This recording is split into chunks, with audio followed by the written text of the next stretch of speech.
Hi, it's Jolie Gabrielle again, and it's day 2 of my 30 days of consistency, of being on video and doing this work. As a light worker, as I was saying before, we kind of like to hide a lot of drama going on in the world, but there's more good than bad. And that's what we're here to shine the light on. And although sometimes we look at things like me and my issues with consistency as being a negative thing, maybe it's a part of my purpose on this planet is to learn how to be consistent. And being consistent not only with myself and self-love, but in helping others to grow and to step into their power. So today, one of the ways that I step into my power is by exercising. I love to exercise and lift weights. You don't ever have to ask me twice to go to the gym with you. I will be standing in the front with bells on waiting for you. I love to work out, but I also love food. It's not even 9 a.m. and I have already drank coffee with creamer, which I know that I shouldn't be doing. This morning, I'm supposed to be drinking 16 ounces of black coffee with a tablespoon of ghee, a tablespoon of coconut oil, a scoop of collagen, and some cinnamon. Whir it in the blender and drink it until noon. This is my program of what I do when I really want to see results. But I'm in this zone of not caring. Just honestly, like the cortisol belly, the menopausal belly is creeping back a little bit. The thighs, they're talking to each other a little bit. They're not quite rubbing, but they're getting real close to it. And so I have these markers that, when you get here, that means you really need, it's 911, man. You got to kick it in. But right now, I don't want to do it. But you see here, this is where I'm sitting with this consistency. So it's where the rubber meets the road, because it's all fun and games until I'm squeezing the rolls on my back. And then it's not fun anymore. And then the legs is jiggling, and it's something I don't like. It's not, but here's the dissonance. So how do we work this out? How do I work this out? Because obviously you can see me overthinking. Prep your meal, set up your coffee, get out your ghee, get out your coconut oil, put the blend, all of it is there ready for me to utilize. But I have this block in that I want to eat my bagel. I want to have my coffee. And but I'm in the mirror squeezing and squatting and twisting, trying to okay, so problems and issues. So one of the things I've understood is that when I'm like this, I'm not taking action. I'm caught up in the moment, and I'm caught up in some emotions or some past or basically just BS that is in the mind. It's not in the body, because the body and the heart takes action. But what happens is I realized there's 2 types of consistency when I was doing my meditation. One of them is rote. It's what we do because out of fear, we have bills to pay, we have responsibilities, therefore we must show up. And that type of consistency, it really runs on something that is unsustainable, which is why we began to have cancers and heart attacks, because what's happening is we're not dealing with these emotions. We need to push them down in order to show up each day and make it happen. Then there's another kind of fear, which is the critical thinking fear. And that's the fear that gives you the burning desire to get up and move. You have to think your way out of these things, but it's a fine line, because once you get into that critical thinking, you're in your mind, and then what happens is those thoughts start to drip down into the body, and they turn into emotions, negative emotions. And then you start reviewing, or I start reviewing the past. So a big part of this is to detach from the past in order to be consistent, because the past, she's very inconsistent. So that's the first thing. Now, when we overthink, not only does it overwhelm the heart, but everything is interconnected. So once we start that, what I like to say is KFCK playing of the dissonance, you know, you really want to work out that corpus callosum. We'll talk about that later, but those thoughts come down into the body and in the heart, and they trigger these emotions, these past experiences, which then, since the lower chakras are all about engagement, you start to muck up the system of action.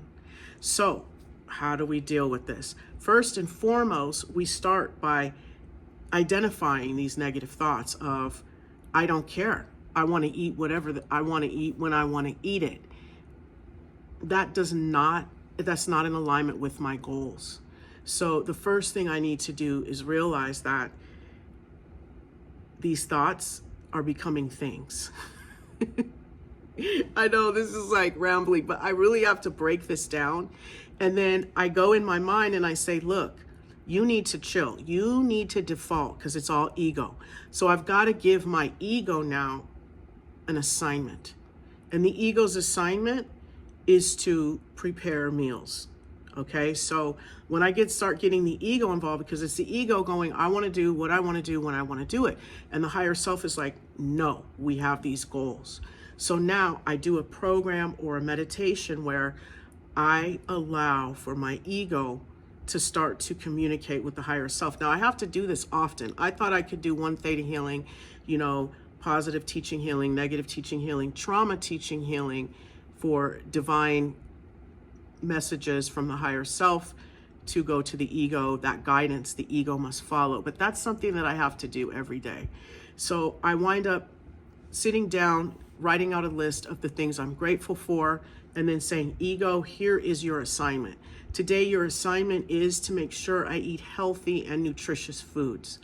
So what's the next step for that? Now that I've done the program, Positive Teaching Healing, that's a theta program to work out these thoughts.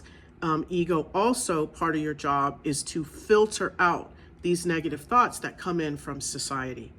Because I know who I am and I know what I want and I know how I want things to unfold, but distractions and temptations sometimes can get the best of us. So then I get into the heart. And then what do I do here is I say, you know, you love yourself. So forgive.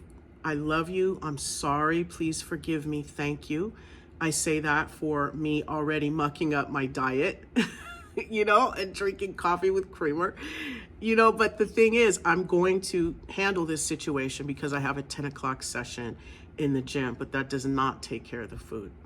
So in the heart, I connect here and I say, what is going on with you? Why are you, the body, why are you reaching? Why are you reaching for this? What are you doing? And the heart is like, grief. I'm sad. I want what I want. There's the thoughts are drowning out my joy, right? My ability, my will to do the things that I know are right for me. You know, and so just to honor that instead of beating myself up and going, is there a way we can have fun throughout this process? So far, so good. I'm making meals that are filled with healthy and nutritious things for dinner, but that coffee and creamer thing is really a problem for me right now. So I'm gonna have to buckle down here, and that is where the lower chakras come in. So one of the things I wanna move out is fear.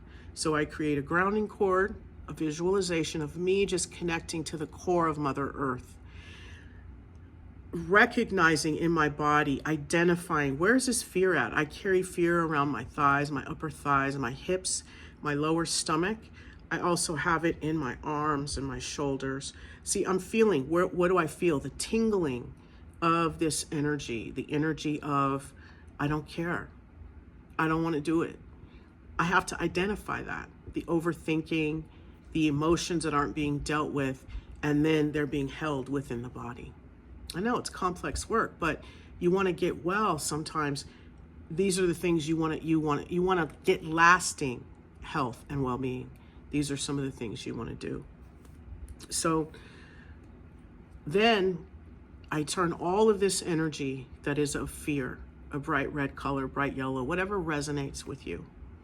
And just like I would flush a toilet, I flush all of this energy down and out my grounding cord into Mother Earth. I put a golden sun above my head. This is a visualization. You open that crown, you bring it down, and you let it fill in the spaces and the places where you just removed out that fear. Now, oftentimes fear isn't given to us. You can see children are fearless. It isn't until we are afraid they're going to fall off the jungle gym or they're going to stick their finger in a socket. No, oh my God, we start to give them this energy.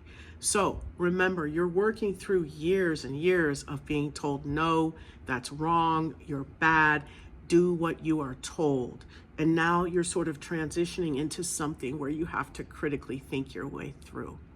So at a big age, you would think that you have mastery over these things, and some people do. However, trauma appears in many different ways. And anytime we're dealing with trauma, we're dealing with a lack of self-love. So whenever you're filling yourself up with the golden sun or the gold light or whatever it is you want to fill it up with, it's just unconditional love, self-love especially. Because when you forgive yourself or you're able to love yourself, you will move forward. You will move forward. So anytime we're stuck in fear, it's a lack of love. So what does loving yourself look like? Right? In this zone today, it looks like feeding yourself nutritious food and moving your body. And this way, that consistency can be a foundation with which all other levels of consistency throughout my life can be built. So I'm trying to move this energy over into my diet as well as making these videos. Thank you so much for joining me, but that's the process that I utilize to sort of help me move out of the dark and into the light.